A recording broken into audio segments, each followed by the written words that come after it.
21 سال مبارزه، امروز همون محمدی که ما بیرونش کردیم، مال و اموالش مصادره کردیم، 10,000 مجاهد داره آمده که مکه رو بگیره. فکر میکرد که محمد مثل خودشه، شون قدرت دستشه، شمشیر دستشه.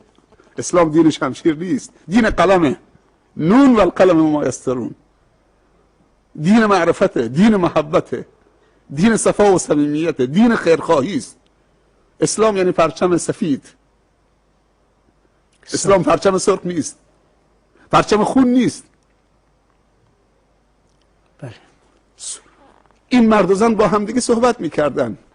بعد یک دفعه یکیشون به دیگری گفت، حالا مهم نیست، 2 تا جمله گفتن. ابو سفیان به زنش گفت، زن، روزی که محمد رو از مکه بیرون کردیم، دل اهل مکه هم با خودش برد.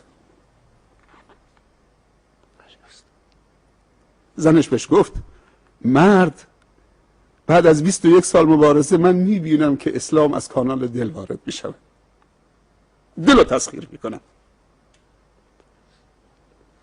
بعد آمدن پایین. فرداش صبح شد، رسول الله صلی الله علیه و سلم به صحابه به 10,000 مجاهد میتونستن که مکه رو به خاک و خون بکشونن، ولی اون که ملوک نیست، اون پیغمبره، اون رحمتا للعالمینه. فرق میکنه با ملوک دنیا، پادشاهان خودخواه و متکبر دنیا. فرق میکنه، اون رحمتا للعالمینه. حتی برای ملوک و پادشاهان دنیا هم رحمتا للعالمین بود. گفت کسی شمشیرش نشونه کسی نده تو مکه که او حب انتقام بیاد. شمشیرها تو غلاف. جلو افتاد، یه چوبی دستش بود، این آیه رو تلاوت میکرد، قل جاء الحق و زهق الباطل ان الباطل کان زهوقا. بگو حق آمد، باطل نابود شد، ناپدید شد. ان الباطل کان زهوقا، حق مندگاره و باطل ناپایداره. بعد وارد شد، رفت با همون چوبی که دستش بود فکر جاهلی رو سرنگون کرد. اونجا بت‌ها رو سرنگون کرد. بت یعنی چی؟ یعنی افکاری که تبدیل به بت شده بود در درونشون، بعد تبدیل به سنگ شده بود. اول این بت‌ها در درونشون شکل گرفته بود، بعد آمده بود بیرون. بعد میزد تو شکم بت‌ها، سرنگونشون میکرد و میگفت قل جاء الحق و زهق الباطل ان الباطل کان زهوقا. بعد رفت روی پله بالا ایستاد، خطبه خوند، سخنرانی کرد، موعظه کرد. حالا اهل مکه همه ایستادن. سکوت فرما شد، گفت یا معشر قریش ما تظنون انی فاعل بكم اليوم. شما چی گمان میکنی درباره من 10,000 نفر همراهشا؟ امروز من چه کار میکنم در حق شما، در برابر شما؟ یک نفر بلند شد از وسط، از کفار، گفت اخون کریم و ابن اخ کریم. سبحان الله، 21 سال با او جنگیدن، بیرونش کردن، ولی اونو میشناسن، میگن اخون کریم و ابن اخ کریم. تو برادر بزرگوار و با گذشتی ما هستید و بزرگواری و گذشت و از تو سراغ داریم. و ابن اخ کریم و پسر برادر کریم و بزرگوار و با گذشت. پیامبر نگفت حتی مسلمان بشید. خوب دقت بکنید، اسلام تحمیلی و اجباری نه، این نفاق ایجاد میکنه. گفت اذهبوا فانتم الطلقاء، همتون برید که آزادید. وقتی عفو عمومی صادر کرد، حالا کسی نمیره. گفتن این عظمت فقط در اسلام. همه اونجا رو به قبله علم و ادب و اخلاق و بزرگواری ایستادن و گفتن این اخلاق زمینی نیست، این اخلاق بالاست.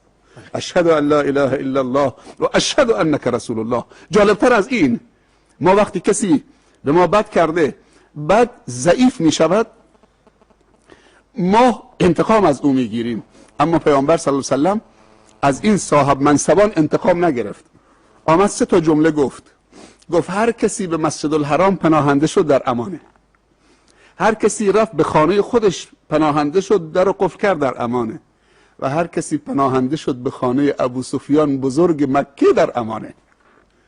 یعنی ابو سفیان رو کاری کرد، اون بزرگ بود، نگفت بهش مؤمن یا مسلمان بشو، گفت هر کسی به خانه ابو سفیان بزرگ قریش هم پناهنده شد، اون در امانه. اون قدر بهش احترام قائل شد که ابو سفیان دیگه تسلیم شد. در دوزخ اگر وصل تو در چنگ آید، ما را از حال بهشتیان ننگ آید. ور بی تو به صحرای بهشتم خوانند، صحرای بهشت بر دلم تنگ آید. برای جوانان ما، چون جوانان نیروی زنده فردای وطن هستند، شما چی نظر دارید و چی گفتنی هستید؟ اروپا و غرب کشور پیره، جهان اسلام جوانن. مثلا ما در کشور ایران عزیزمون، اسلامی عزیزمون، 70 میلیون جمعیت داریم، بالای 50 میلیون جوان داریم. 18 میلیون نفر فقط دانش آموز از اول تا دانشگاه، که 7 میلیونشون متوسطه و دانشگاه میخونن. 7 میلیون متوسطه، یعنی 18 میلیون فقط دانش آموز و دانشجو داریم. کشورهای اسلامی کشورهای جوانن و جوان یعنی سرمایه پایدار، سرمایه طولانی. یعنی دانشمندان غرب و اروپا سنشون از 60 به بالاست، 50 به بالاست، ولی دانشمندان ما از 30 25 30 الان به بالا هستن. یعنی خیلی ما مجال برای رشد و پیشرفت داریم. صحبت من اینه که دید ما و دید اسلام به جوانا به عنوان یک سرمایه پایدار ملی است و اسلامی است. خب جوانا دیگه خودشون تشخیص بدن که این دید ماست. امید ما یعنی جوان و نسل آینده. خب این امید زمانی تحقق پیدا میکنه، تحقق بخشیده میشه و زمانی این سرمایه تبدیل به سرمایه واقعی میشه که این شخصیت جوان شکل بگیره. اول با تعهد، بعد با تخصص. من خلاف این مقوله هستم که ما پزشکان و مهندسان و متفکران لازم داریم اما بی تقوا لازم نداریم. پزشک بی تقوا، مهندس بی تقوا، متفکر بی تقوا. ما 2 تا مقوله داریم، تعهد و تخصص. طلبه هایی که از دنیا خبر ندارن، عالم دین هست، نماز میخونه اما از دنیا خبر نداره، این بازم ما مشکل داریم. متخصص هست، متفکر هست اما از دین دوره، اینم نه. متخصص و متعهد یعنی کسانی که هم پایبند مسائل دینی باشن و اخلاقی و ارزشی باشن و هم و هم اهل فن و تخصص باشن. من دوستی داشتم از مناطق شیراز، پیرمردی بود، ایشون هجرت کردن به امارات.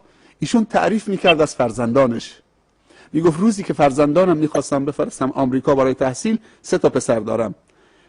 گفتم دست بده بابا، من کل زندگی میفروشم، خرج تحصیل تو میکنم، کسب علم تو در آمریکا میکنم، تو هم یه دست به من بده. وقتی رفتی اونجا فقط درس بخونید، نرید اونجا کاباره، بار، سیگار بکشید، رقص بکنید، نمیدونم دیسکو برید، کارهای دیگر بکنید، بعدم یک زن مسیحی با خودت بیارید تو به عنوان همسر. دنبال علم باشه، دنبال علم. میگه پسرم دکترای ژنتیک گرفت، یک نخ سیگار در اون 15-16 سالی که او تو آمریکا بود که همه چی آزاده، یه نخ سیگار نکشید. بعد سیگاری نشد، سیگاری هم نشد، دکترای ژنتیک گرفت، برگشت گفت بابا منو داماد کن. یکی از دخترای مؤمن منطقه خودمون، هم دین خودمون، هم کیش خودمون. 2 تا پسرام دیگه رفتن آمریکا، دکترای شیمی گرفتن آمدن، لب به سیگار نزدن.